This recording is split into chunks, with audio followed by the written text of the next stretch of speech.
കരിയറിലും ജീവിതത്തിലും സാമന്തയ്ക്ക് ഇത് സന്തോഷത്തിന്റെ നാളുകളാണ്.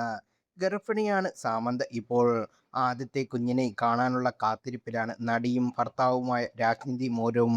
ഇതിനിടെ ഇരുവരുടെയും പുതിയ സിനിമയായ മാ ഇൻഡി പങ്കീരമ്മ ഹിറ്റായി മാറുകയും ചെയ്തു.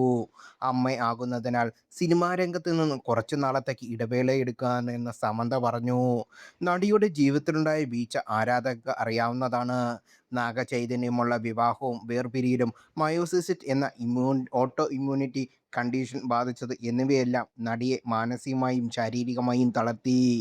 ഇതിനിടെ നാഗചൈതന്യ മറ്റൊരു വിവാഹ ജീവിതത്തിലേക്ക് കടന്നു. നടി ശോഭത ധുലിപാലയാണ് ഇന്ന് നാഗചൈതന്യയുടെ ജീവിത പങ്കാളി. കഴിഞ്ഞ ദിവസം മാ ഇൻഡി ഫങ്കീരയുടെ പ്രൊമോഷൻ ചടങ്ങിനിടെ സമന്ത പറഞ്ഞ വാക്കുകളാണ് ഇപ്പോൾ ശ്രദ്ധ നേടുന്നത്. കരിയറിലും റിലേഷൻഷിപ്പിലും നമ്മുടെ കയ്യിലാണ്. പക്ഷെ ചില സമയത്ത് റിലേഷൻഷിപ്പ് സങ്കീർണമാണ്. എപ്പോഴും നമ്മുടെ നിയന്ത്രണത്തിലായിരിക്കില്ല. ഒരു റിലേഷൻഷിപ്പ് വർക്ക് ചെയ്യാൻ രണ്ടുപേരും തയ്യാറാകണം. ഇത് മനസ്സിലാക്കിയത് ഒരു സ്ത്രീ എന്ന നിലയിൽ നിങ്ങളിൽ ആത്മവിശ്വാസം വേണം. ഒരു വ്യക്തി എന്ന നിലയിൽ പൂർണ്ണത വേണം. അത് വളരെ പ്രധാനമാണ്. അപ്പോൾ നിങ്ങൾക്ക് ശരിയായ വ്യക്തിയെ കണ്ടെത്താം. എന്നാൽ മറ്റൊരാളെ നമ്മൾ പൂർണ്ണതാകുമെന്ന് കരുതി കാത്തിരിക്കുന്നത് തെറ്റാണെന്ന് സമന്ത പറയുന്നു. ഈ പരാമർശം തൻ്റെ വിവാഹ സമയത്ത് ശോഭിത ധുലിപാല പറഞ്ഞ വാക്കുകളുമായി നെറ്റിസൺ താരതമ്യം ചെയ്തു. ഒരു വ്യക്തി പൂർണ്ണനാകുന്നില്ല. മറ്റൊരാൾ വന്ന് ആ വിടവ് നികത്തുമെന്ന് ഞാൻ വിശ്വസിക്കുന്നു. നമ്മൾ നമ്മളായി പൂർണ്ണരാണ്.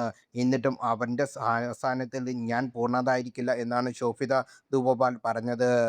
രണ്ട് അഭിപ്രായങ്ങളും അതിൻ്റെതായ രീതിയിൽ ശരിയാണെന്ന് അഭിപ്രായമുണ്ട്. നാഗചൈതന്യവുമായി വിവാഹത്തിന് ശേഷം ശോഭിതയ്ക്ക് വലിയ സൈബർ ആക്രമണം നേരിടേണ്ടി വന്നിട്ടുണ്ട്. ഒരിക്കൽ ഇതിനെതിരെ നാഗചൈതന്യ പ്രതികരിച്ചിരുന്നു.